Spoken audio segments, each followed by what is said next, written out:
धन्यवाद धावर सिंह जी, आपने पूरा इतिहास, पूरा लंबा चौड़ा सारा आपने यहाँ बता दिया लोगों को।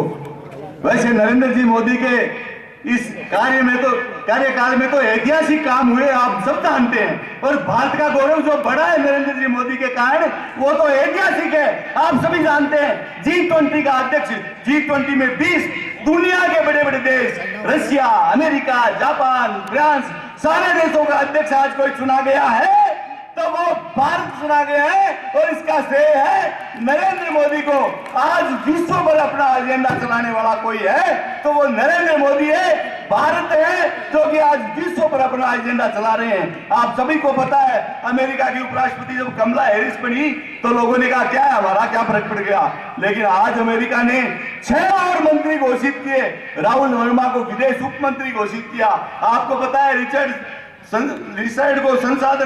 वर्मा को संसाधन उप मंत्री, रवि चौधरी को वायुसेना में सहायक मंत्री, गीता राव गुप्ता को, राधा अयंगर को, अंजलि चतुर्वेदी को और राहुल वर्मा, ये सारे के सारे भारतीयों को आज अमेरिका में मंत्री के पद पर वो सुशोभित कर रहे हैं। ये हमारे लिए गौरव की बात है मित्रों। जो अमेरिका मोदी जी को वीजा देने के लिए मना करता था, जब हमारे प्रधानमंत्री मनमोहन सिंह जी जाते थे तो पता नहीं चलता था, घंटों लाइन में खड़ा रहना पड़ता था राष्ट्रपति से मिलने के लिए। वो राष्ट्रपति आज एयरपोर्ट पर रेड कारपेट बिछा के आते हैं और गलबैया डाल के अपना गर्व महसूस करते हैं। यह गर्व किसी ने दिलाया है, वो नरेंद्र मोदी ने दिलाया है। प्रधानमंत्री कोई है तो वो ऋषि सुनक हिंदू है, यह गर्व करने की बात है। वो लिखता है ऋषि सुनक हिंदू, और वो जब शपथ लेता है तो गीता की शपथ लेकर कुर्सी पर बैठता है, और भी गर्व करने की बात है। धरती पर जन आक्रोश यात्रा के बाद जन आक्रोश सभा के इस कार्यक्रम में ने पुजारी जी, अभूतपूर्व सांसद चूरू,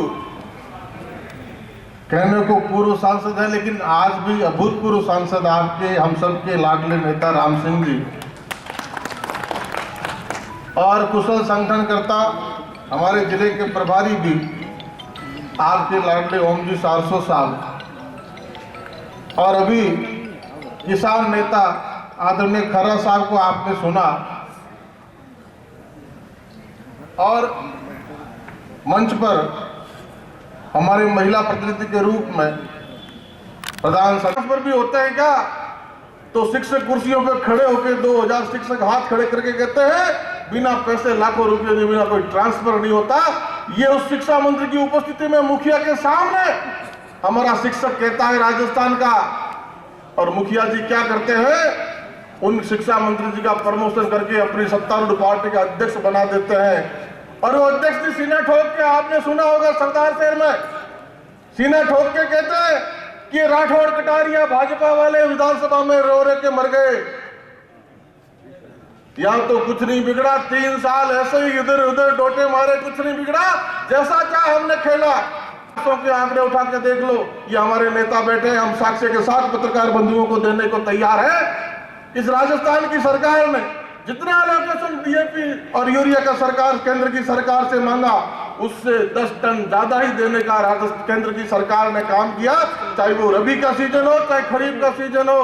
ये आंकड़े बोलते हैं, ये सरकार की मैनेजमेंट है, सरकार की कालाबाजारी है कि कृत्रिम तंगी पैदा करके किसानों को लाइन में लगाती है और किसानों पे लाठी चलाने का काम करती है। वरना मित्रों, किसान का समय भारतीय जनता पार्टी के समय में भी आपने देखा हो कि कभी भी यूरिया के लिए एक भी व्यक्ति को लाइन में नहीं लगना पड़ा, एक को भी पुलिस के डंडे। इतनी ताकत है हमारे सक्षम नेतृत्व की कि प्रधानमंत्री हुआ करते थे तो कहते थे जय जवान जय किसान। एक प्रधानमंत्री हुए जिन्होंने इसको आगे बढ़ाते हुए कहा जय जवान जय किसान और जय विज्ञान, और पोखरण में परमाणु विस्फोट करके हिंदुस्तान की ताकत को साबित किया। एक आज हमारा मजबूत प्रधानमंत्री जो ये कहता है कि जय जवान जय किसान जय विज्ञान और जय अनुसंधान, और ये अनुसंधान का नतीजा है कि हमारा प्रधानमंत्री वैज्ञानिकों के बीच में जाके खड़ा होता है, लेबोरेटरी के बीच में जाके खड़ा होता है, डॉक्टरों की पीठ थपथपाता है, और हमारा डॉक्टर, हमारा साइंटिस्ट, हमारा वैज्ञानिक अनुसंधान करके चंद महीनों में कोरोना की वैक्सीन दुनिया में सबसे पहले बना देता है, और 220 करोड़ डोज हिंदुस्तानियों को लग जाती है, और 45 देशों को हिंदुस्तान वैक्सीन निर्यात करने का काम करता है। ये अनुसंधान की ताकत है, हमारे सक्षम नेतृत्व की ताकत है। बुद्धि प्रकाश जी कह रहे थे कि पहले मनमोहन सिंह जी विदेश जाया करते थे, बड़े देशों के बीच जाया करते थे, अमेरिका जाया करते थे, तो कपड़े उतर के तलाशी लिया करते थे हमारे प्रधानमंत्री के, हमारे लिए बड़े शर्म की बात हुआ करती थी। लेकिन आज आपका मजबूत नेतृत्व, आपका नरेंद्र मोदी जब विदेश यात्रा पर जाता है, अमेरिका जाओ चाहे किसी भी देश में जाओ, तो वीडियो फोटो आपने देखे होंगे, दुनिया के सबसे ताकतवर देश का मुखिया भी ढूंढता है कि मोदी जी कहाँ है, दूर से दुआ सलाम करता है कि मोदी जी की नजर मुझ में पड़ जाए। यह है फर्क आप भारतीय जनता पार्टी और कांग्रेस के शासन में। आज हमारा यशस्वी नेतृत्व देश को जोड़ने की बात करता है, और कुछ लोग एक यात्रा लेके निकले हैं, उसका नाम दिया है भारत जोड़ो यात्रा।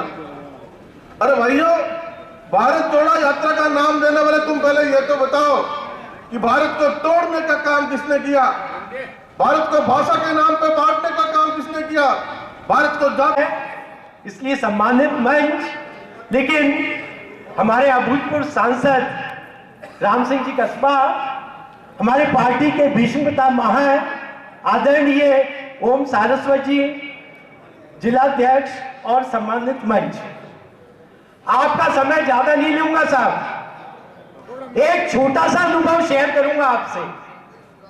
मैं बिदासर में गया और अपने पार्टी के ही एक कार्यकर्ता है शर्मा जी, उनकी पान की दुकान है, वहां मैं बैठा। वहां आकर के कांग्रेस के कुछ लोगों ने उनसे पूछा कि आप तो भारत सरकार के सर्वोच्च पद से रिटायर्ड हुए हैं, secretary to government of India, आपने कांग्रेस पार्टी क्यों नहीं ज्वाइन करी? मेरा सीधा सा उत्तर था, भारतीय जनता पार्टी एक राष्ट्रवादी पार्टी है। भारतीय जनता पार्टी भारतीय संस्कृति के महान भक्त है।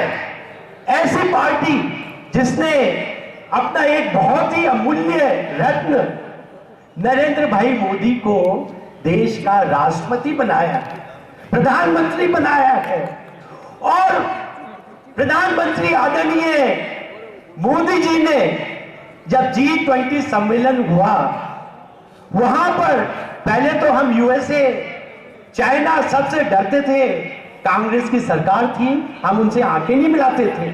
आज ये समय आ गया है, हमारे आदरणीय प्रधानमंत्री जी ने G20 का जो मसौदा है उसमें डिक्टेट किया कि इसमें ये शब्द लाइए, और उन्होंने भारत को सुपर पावर ला दिया है। तो क्या मैं ऐसी पार्टी ज्वाइन नहीं करता? दूसरी तरफ कांग्रेस सरकार है, नेहरू जी जिन्होंने पूरा विश्व इतिहास देख लीजिए, कहीं पर ऐसा उदाहरण नहीं मिलेगा कि किसी राजा ने कहा कि ये जमीन मैं अपने दुश्मन को दे देता हूं। तिब्बत भारत का अभिन्न हिस्सा नेहरू ने चाइना को दे दिया। कहते हैं यहां घास नहीं उगती। अरे मैं तो राजस्थान रेगिस्तान है, क्या आप इस रेगिस्तान को भी पाकिस्तान को दे दोगे? दूसरी तरफ कहते हैं इंदिरा गांधी शेरनी थी।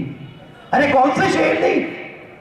जिसने 1971 में हमारी फौज ने पाकिस्तान के एक बड़े भूभाग को जीत लिया, और अगर इंदिरा गांधी चाहती उसी समय पर पीओके, पाकिस्तान ऑक्युपाइड कश्मीर को वापस लेती और उनकी जमीन देती, तो वो तो फौज ने, भारत की, हिंदुस्तान की फौज ने ये युद्ध जीता था, लेकिन इंदिरा गांधी वो हार गई।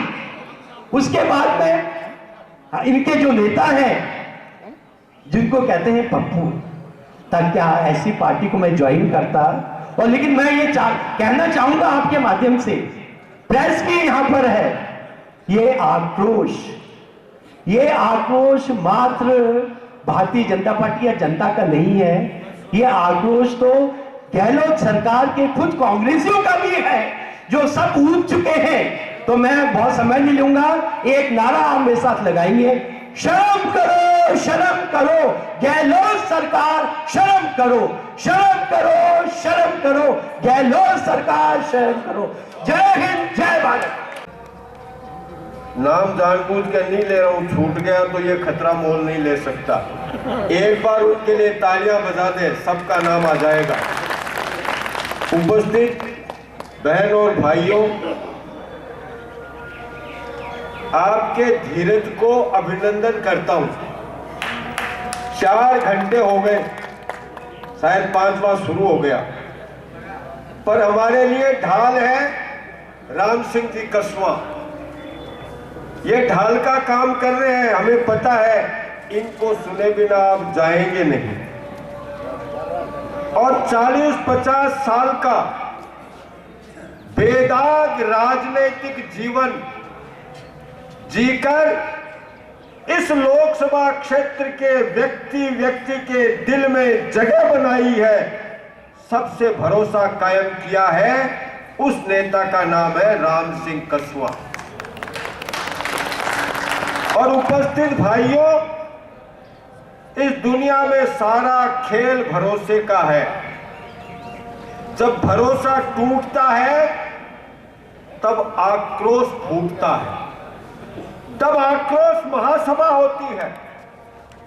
आक्रोश तो उस समय भी था जब राजस्थान में कांग्रेस की सरकार बनी थी, पर उस समय आक्रोश इस बात का आक्रोश था, जिन वादों को करके कांग्रेस पार्टी सरकार में आई है, जनता ने केवल इतना ही कहा था, जो वादा किया वो निभाना पड़ेगा।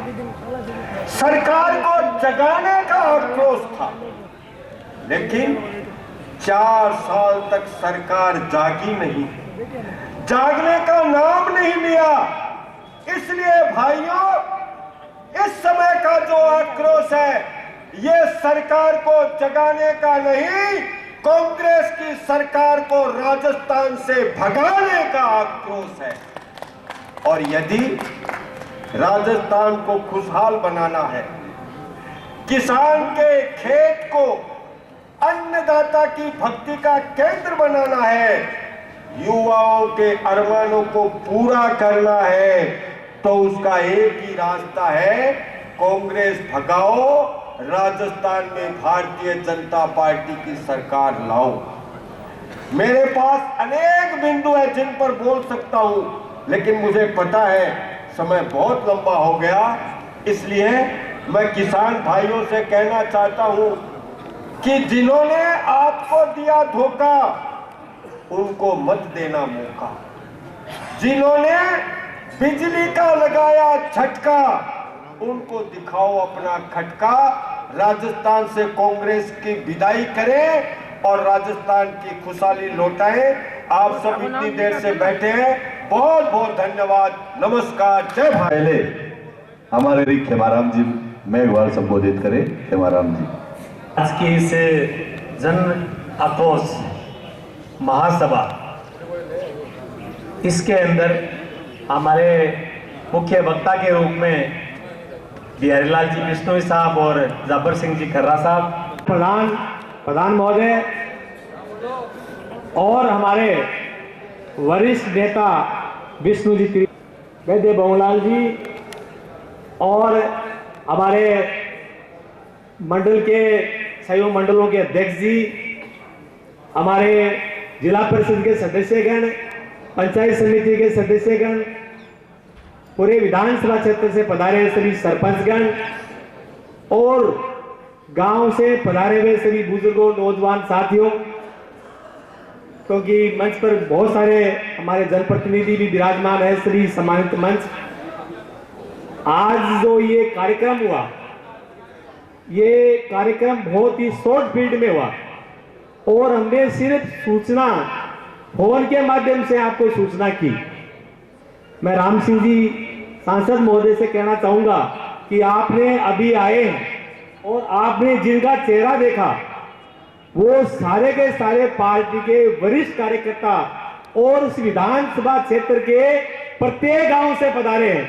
चाहे आप जोगलसर देख लीजिए, चाहे आप बागसर देख लीजिए, चाहे आप उधर कातर देख लीजिए, यानी कि उधर उच्चम छोर से लेकर के इस छोर तक सभी, कोई ऐसा गांव नहीं बचा होगा जहां से कोई आया नहीं है। इस बात के लिए कि इस आक्रोश में एक फोन के, और मैं धन्यवाद देना चाहूंगा आप सब लोगों को कि आपने बहुत कम एक शॉर्ट पीरियड में और आपने अपने साधनों से यहाँ तक पहुंचे, इसके लिए भी आपको मैं बहुत बहुत धन्यवाद देना चाहूंगा। और वैसे क्या है, कार्यक्रम था 12 बजे का और अब 4 बजे से भी ज्यादा समय हो गया है। बहुत लंबा समय होने के कारण से फिर भी आप इतनी संख्या में विराजमान है। कई लोग मुझे कहें कि हमारे फला काम है, हम जाना चाह रहे हैं। हमने कहा कोई नहीं, आप जा सकते हो। तो ये जो प्रोग्राम है, इस प्रोग्राम में पूर्व वक्ताओं ने बहुत विस्तार से देश के बारे में, मोदी जी के बारे में और इस अशोक गहलोत की जो निकम्मी सरकार है, उसने 4 साल के अंदर पब्लिक को, जनता को झांसा देकर के सत्ता में तो आ गई, लेकिन ये सरकार ने एक भी जनता की नहीं सुनी। आज किसानों की समस्या सबसे बड़ी, आम आदमी की समस्या, शाम को लाइट बंद कर देते हैं 5-6 बजे, रात को 10 बजे तक लाइट नहीं आती है, और 10 बजे किसानों को लाइट देते हैं, सुबह 4-5 बजे तक लाइट देते हैं। अब वो लाइट क्या काम की, सर्दी के अंदर कौन उसमें वो पानी दे तो फसल को नुकसान और पानी देने वालों को भी नुकसान। ये हालात बहुत खराब है।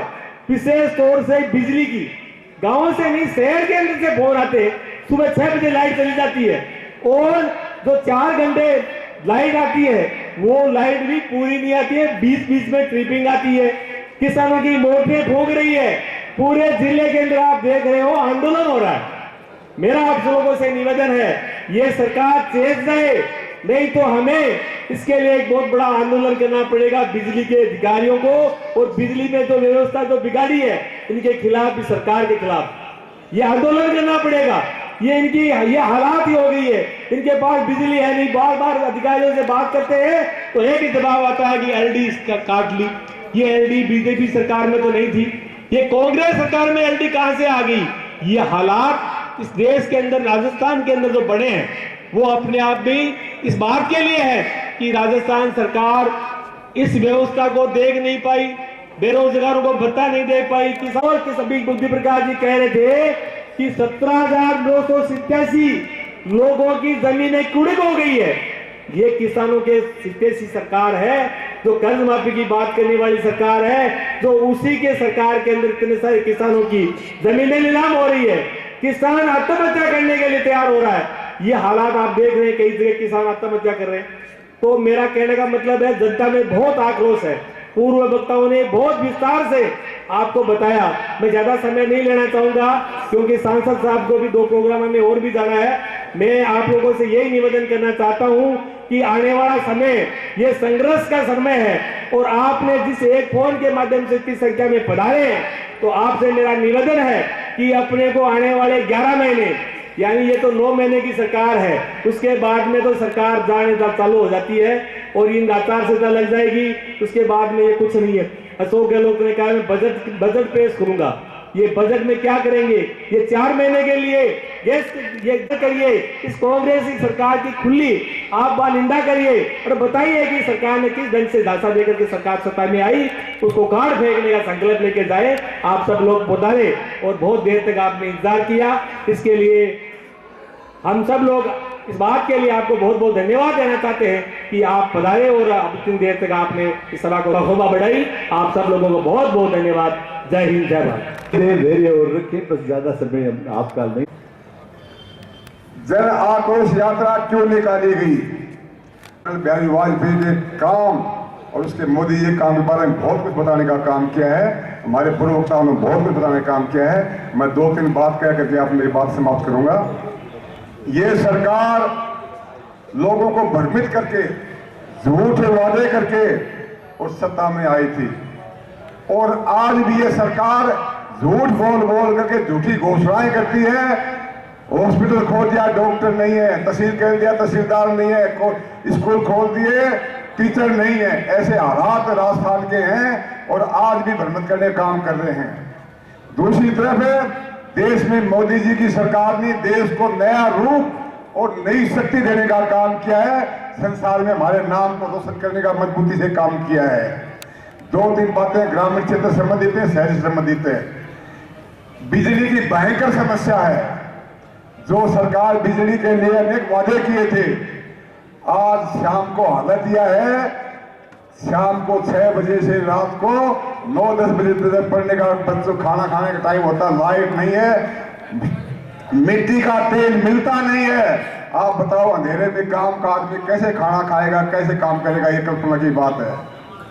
और दूसरा सुबह 5 बजे से लेकर 7 बजे तक है वो दूध पिलाने का काम है और कोई काम है। ये सब समस्या ऐसी है, ये पूरे चूरू जिले के हालात हैं। हर जगह से टेलीफोन आते हैं कि नई समस्या वो समस्या है। अब डाहनियों के लिए कनेक्शन की मांग लोग बार बार करते आ रहे हैं और यहाँ जितनी भी डाहनियां हैं सदा सुजानगढ़ के अंदर, उन डाहनियों में हमने राहुल के सांसद कोष से कराने का प्रयास किया था, लेकिन दूर दूर डाहनियां हैं। किसी का एस्टिमेट बनता है 6 लाख का, किसी का बनता है 7 लाख का। सांसद के पास सीमित कोटा है और उससे ये संभव भी नहीं है।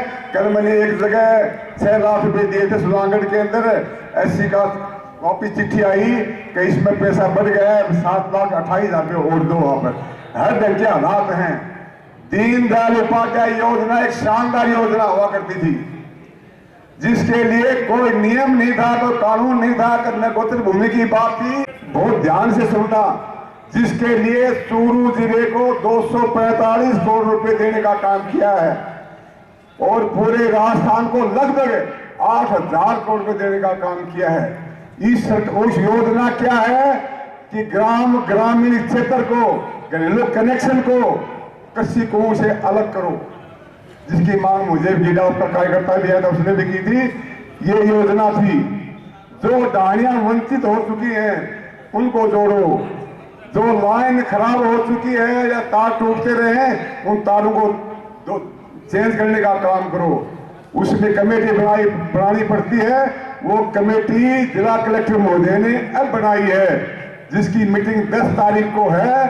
उसमें राहुल आएगा और जो समस्याएं हैं बिजली के मामले में नया जीएस बनाना, कृषि कनेक्शनों से घरेलू कनेक्शन को अलग करना और डाहनियों को जोड़ने का काम करना, ये सब काम उसमें विस्तृत रूप से एक डीपीआर बनाने का काम किया जाएगा।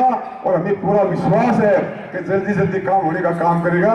ये कि इसमें आप सावधान रहना, कोई दिक्कत हो तो फोन करके बात कर लेना। जितनी भी डाहनियां हैं उन डाहनियों को जोड़ने के लिए कार्रवाई करने का काम करेंगे। सुजानगढ़ विधानसभा से दूर दराज से पधारे सभी मेरे महानुभावों, कार्यकर्ताओं, आज सुबह 11 बजे से लेके और अभी तक आप यहाँ बैठे हो। मैं आपके बारे में बहुत बड़ी चिंता कर रहा हूँ कि आखिर आप ये इंसान हो, इस धूप के अंदर आप बैठे हो। और मैं आपको विशेष कर धन्यवाद देना चाहता हूँ कि आप एक छोटे से मैसेज के साथ आप डाहनी और गांव से दराज से पधारे हो। आपको तहे दिल से स्वागत और धन्यवाद। जय हिंद, जय भारत। सम्मानित मंच व साथियों, बहुत टाइम दिए था को बहुत बहुत धन्यवाद। तावड़ी बैठे लिया, लेकिन एक बात छोटी सी मेरी सुननी पड़ती था। वो कह रहे किसानों को मसिया 1, 2, 3, 10 टाइम गिनती करी कर्जा माफ हो। एक आयो है वो नाम पप्पू राहुल गांधी, लेकिन वो एक जोरदार काम की किसानों को मसिया। देखो किसाना की हर बात जाना बिना MP का मान हड़ भेंट करो चाहिए दियो भी, वो भी नहीं लेर क्यों कर वो तीर तो दो बिन ओई घंटा को धनुष है घर है तो यहाँ का बेवकूफा से दूर ही लीजिए। जय हिंद, जय भारत। विधानसभा में महिलाओं के साथ उनकी बात चली तो आपने राजस्थान सरकार का मंत्री राजवार ने बोला कि क्योंकि राजस्थान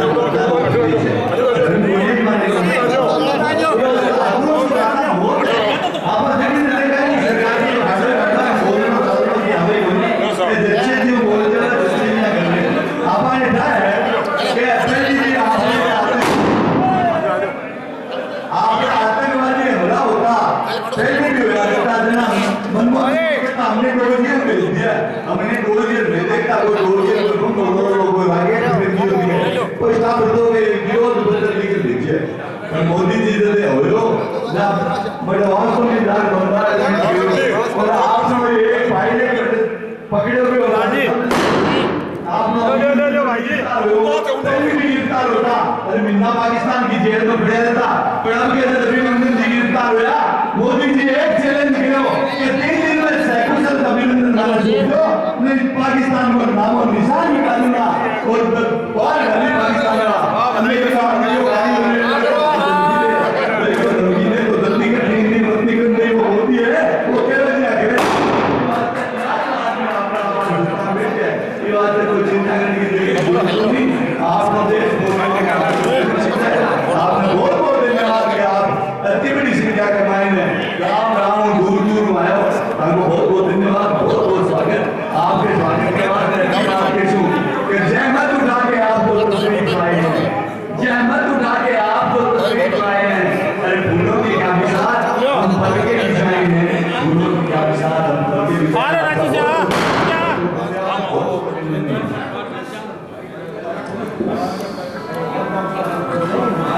अभी क्या रहा है? आगे आगे आगे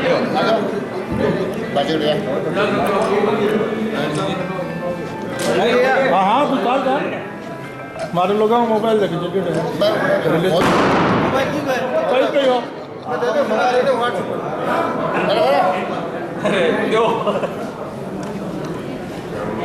मुझे भैया हो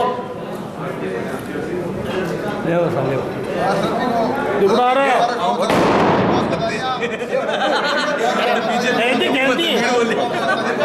हाँ छोटे छोटे छोटे बीजेपी की मीटिंग आगे चल से क्या फोटो सर बात करती जल में देखते हो धमाका ही बोला है भारत माता की वो देखता है एक पूरे में खाई दे बढ़ते चालू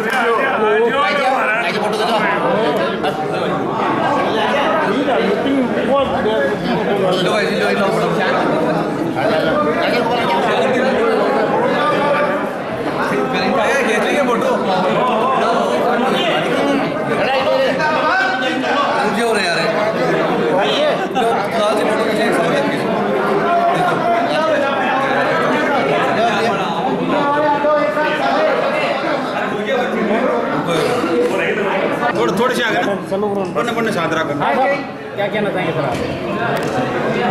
आप? आज की यह आक्रोश सभा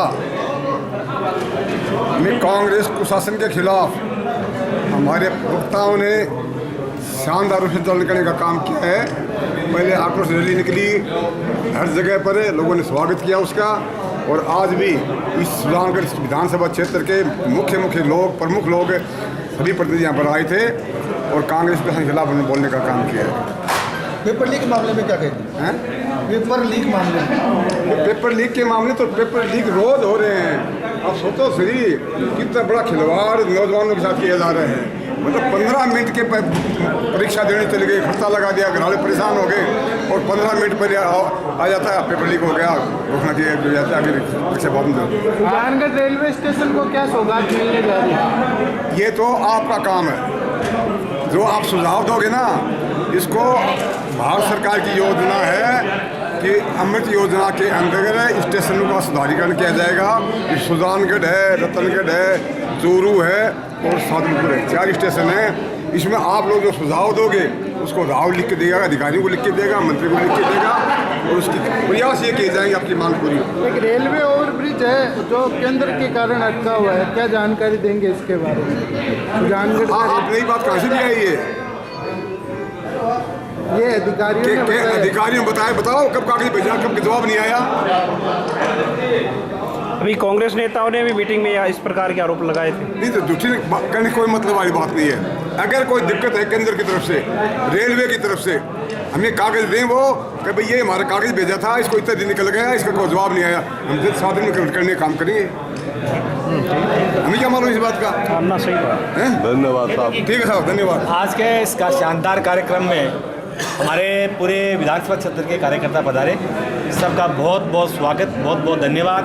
और बहुत भारी संख्या में इस महासभा, महारैली, महाअभियान में शामिल हुए, उनको सबको मैं बहुत बहुत धन्यवाद देना चाहूँगा। और सभी हमारे प्रदेश के और ज़िले के नेता जो आए हैं उनको भी मैं बहुत बहुत धन्यवाद देना चाहूँगा कि बहुत शानदार इस सभा के अंदर उनका ओजस्वी भाषण भी हुआ और इस कांग्रेस सरकार के 4 साल के कार्यकाल के बारे में विस्तार से जनता को बताया गया। सुजानगढ़ के ऐसे कौन से मुद्दे क्या कहना चाहेंगे? बहुत अच्छा आयोजन हुआ, कांग्रेस की विफलताओं को बताया, बीजेपी के राज में जो राजस्थान में काम हुए, और भारत सरकार जिस तरीके से देश में और दुनिया में काम कर रही है मोदी जी के नेतृत्व में, जनता को कहा। और जनता बहुत आक्रोशित है, बहुत लालायित है कि जितना जल्दी हो सके भारतीय जनता पार्टी का शासन राजस्थान में आए। और जो आपने अभी आरोपी की बात कही है, केंद्र सरकार के आरोप झूठे लगा रहे हैं। 2 साल से मैं खुद सुजानगढ़ में रह के इनकी प्रगति देख रहा हूँ। मैंने इनको एक सजेशन दिया है यहाँ के माननीय कांग्रेस के नेताओं को कि आप इस आरोपी के लिए एक स्पेशल अधिकारी लगा के और इस आरोपी का निर्माण शुरू कराएं, नहीं तो ये स्थानीय पीडब्ल्यूडी के भरोसे ये होगा नहीं। अब मेरा सजेशन ये कितना मानते हैं और कितना जल्दी जनता के प्रति ये सचेत होते हैं, ये तो वक्त बताएगा। 2 साल से हम लोग, मैं बराबर आपके माध्यम से आरोपी की बात उठा रहा हूँ, और मैंने यहाँ तक कहा है कि भारतीय जनता पार्टी के किसी भी नेता की और एज एन इंजीनियर अगर मेरी भी इनको जरूरत है तो कहीं भी चलने को इनको तैयार हूँ, लेकिन जनता को शीघ्रता शीघ्र ये काम शुरू करके सुविधा देंगे। सुनो